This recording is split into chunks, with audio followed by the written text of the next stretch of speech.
ये कहानियां केवल मनोरंजन के लिए बनाई गई है। इनका किसी भी धर्म, जाति या व्यक्ति से कोई संबंध नहीं है। कृपया इन्हें एक काल्पनिक कहानी के रूप में देखें। शंकरगढ़ से लगे सुनसान इलाके में वर्षों से बंद पड़ा एक पुराना ईंटों का भट्टा हुआ करता था। कई साल पहले अचानक इस भट्टे पर अजीब और रहस्यमयी घटनाएं घटने लगी थी।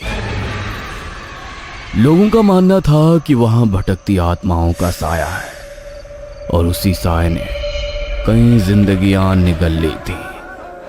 इन्हीं डरावनी घटनाओं के चलते भट्टे को अचानक बंद कर दिया गया था और तब से वो जगह वीरान पड़ी थी।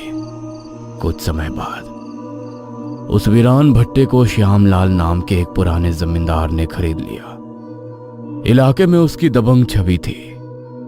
वो भूत, प्रेत और श्राप जैसी बातों को महज लोगों का वहम समझता था। उसके लिए ये जगह सिर्फ फायदे का सौदा थी।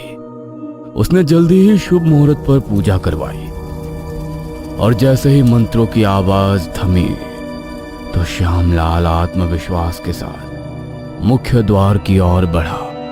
अंदर कदम रखने से पहले उसने नारियल उठाया और पूरी ताकत से पास पड़े पत्थर पे दे मारा। नारियल तेज आवाज के साथ फूटा, लेकिन उसी पल उसका एक नुकीला टुकड़ा सीधे श्यामलाल की हथेली में जा धंसा। तेरी की, मैंने कहा था ना, ये धकोसले मुझसे मत करवाओ। जल्दी करो, कोई कपड़ा लाओ, खून रुक ही नहीं रहा। हथेली से बहता हुआ खून देखकर भट्टे का मुंशी राजेंद्र घबराकर पट्टी लेने दौड़ पड़ा।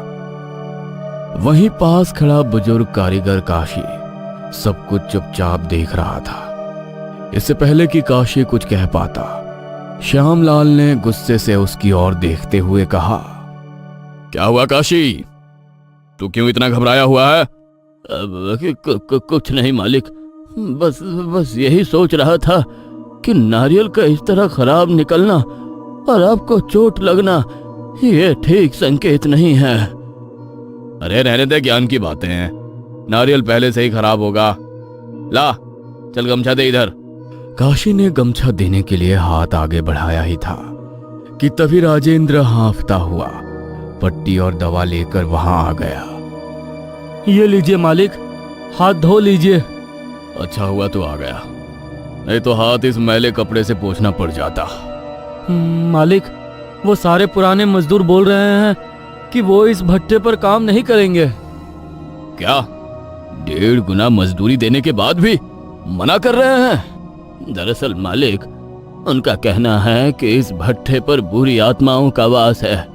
अगर देवी के मंदिर को यहाँ से हटाया गया तो अच्छा नहीं होगा।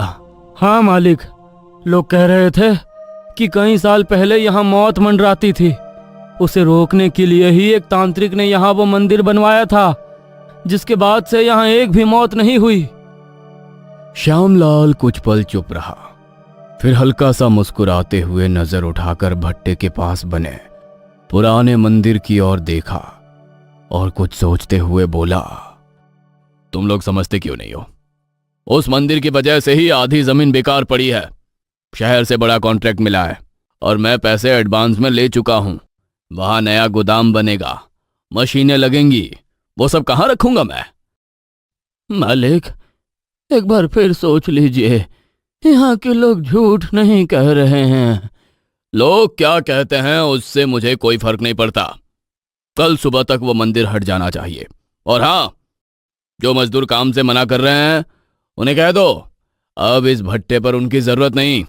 श्यामलाल की बातें सुनते ही काशी के चेहरे का रंग उड़ गया। मालिक, आप ये ठीक नहीं कर रहे हैं। बस बहुत हुआ काशी, मैं कुछ सुनना नहीं चाहता। ये मेरी जगह है और यहां सिर्फ मेरी मर्जी चलेगी। श्यामलाल की जिद के आगे किसी की नहीं चली। उसने भट्टे के पास बना पुराना मंदिर हटवा दिया। ये देखकर गांव के पुराने मजदूर भड़क उठे। एक एक कर सबने काम छोड़ दिया और वहां से चले गए। लेकिन श्यामलाल झुकने वालों में से नहीं था। 2 दिन बाद ही उसने दूसरे गांव से नए मजदूर बुला लिए। ऐसे लोग जिन्हें इस जगह के अतीत और डरावनी कहानियों का जरा भी अंदाजा नहीं था। भट्टे के किनारे खड़ा काशी दूर से सब कुछ देख रहा था। जहां कभी कुलधारा देवी का छोटा सा मंदिर हुआ करता था, अब वहां सिर्फ खाली जगह नजर आ रही थी। उसकी आंखों में डर साफ दिखाई दे रहा था, जैसे वो जानता हो कि कुछ बुरा होने वाला है। वहीं दूसरी ओर अहंकार में डूबा श्यामलाल इन सब बातों से बेपरवाह था। वो राजेंद्र को काम की हिदायतें देने में लगा हुआ था।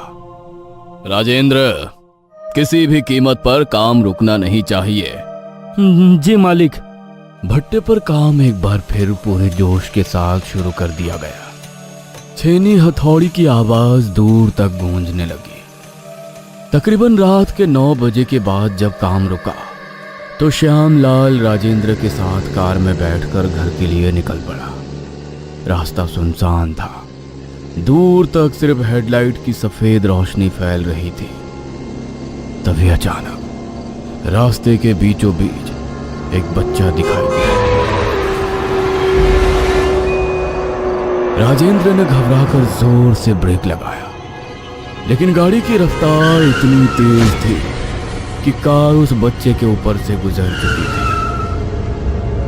हैरानी की बात यह थी कि टक्कर के समय किसी चीज से टकराने की कोई आवाज नहीं आई। ना चीख, ना झटका, ना कोई हलचल। वो बच्चा कहाँ गया? कहीं हमसे कुछ गलत तो नहीं हो गया? घबराइए मत मालिक, मैं बाहर झांक कर देखता हूँ। दोनों हैरानी से उस बच्चे को बाहर देखने की कोशिश करते हैं, लेकिन आसपास कोई बच्चा दिखाई नहीं देता। चारों तरफ सन्नाटा था। तभी श्यामलाल की नजर बैक मिरर पर पड़ी। उसे वही बच्चा दोबारा दिखाई दिया। उसे जिंदा देखकर श्यामलाल की आंखें हैरानी और डर से फटी रह गई। राजेंद्र, वो बच्चा कैसे बच गया? मुझे लगता है हमें एक बार बाहर जाकर देखना चाहिए। इतना कहकर श्यामलाल कार का दरवाजा खोलने ही वाला था कि राजेंद्र ने घबराकर उसका हाथ पकड़ लिया। नीचे मत उतरिए मालिक, वहां कोई नहीं है। हमें यहां से तुरंत निकलना होगा। अरे मगर वो बच्चा। राजेंद्र ने बिना कुछ बोले कार स्टार्ट की और तेजी से वहां से निकल गया। उसकी आंखों में ऐसा डर था जैसे वो श्यामलाल से कुछ छिपा रहा हो। अगले दिन शाम को भट्टे पर श्यामलाल चुपचाप बैठा, गहरी सोच में डूबा था। तभी उसने सामने काशी को खड़ा देखा। उसे देखते ही श्यामलाल ने इशारे से उसे अपने पास बुला लिया। अरे काशी, मैं तुझे ही बुलाने वाला था। मुझे पूछना था कि क्या यहाँ आसपास आदिवासियों की कोई बस्ती है? नहीं मालिक, यहाँ आसपास कोई बस्ती नहीं है। मगर आप ऐसा क्यों पूछ रहे हैं? दरअसल कल रात मैं और राजेंद्र जब घर लौट रहे थे तो रास्ते में अचानक एक बच्चा हमारी गाड़ी के सामने आ गया। लेकिन हैरानी की बात यह थी कि उस बच्चे को खरोच तक नहीं आई। मैं अभी तक यही सोच रहा हूँ कि अचानक उस सुनसान इलाके में वो बच्चा आया कहाँ से? बच्चा कहाँ दिखा था आपको? क्या बच्चा वो गंजा था?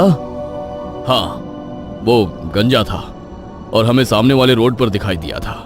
यह सुनते ही काशी का चेहरा पीला पड़ गया। उसके होंठ कांपने लगे। इसका मतलब बचुआ लौट आया है। वो लौट आया है। वो जिस किसी को ही दिखाई देता है उसका नाश होना निश्चय है। अब आपको सिर्फ देवी ही बचा सकती है। वो किसी को नहीं छोड़ेगी। मालिक। कहते कहते अचानक काशी लड़खड़ाया और जमीन पर गिर पड़ा। श्यामलाल ने तुरंत कुछ मजदूरों को आवाज लगाई। काशी, क्या हुआ? अरे कोई है? जल्दी कोई इसे अस्पताल लेकर जाओ। जी मालिक। कुछ मजदूर भागते हुए आए और उसे उठाकर तुरंत अस्पताल ले गए।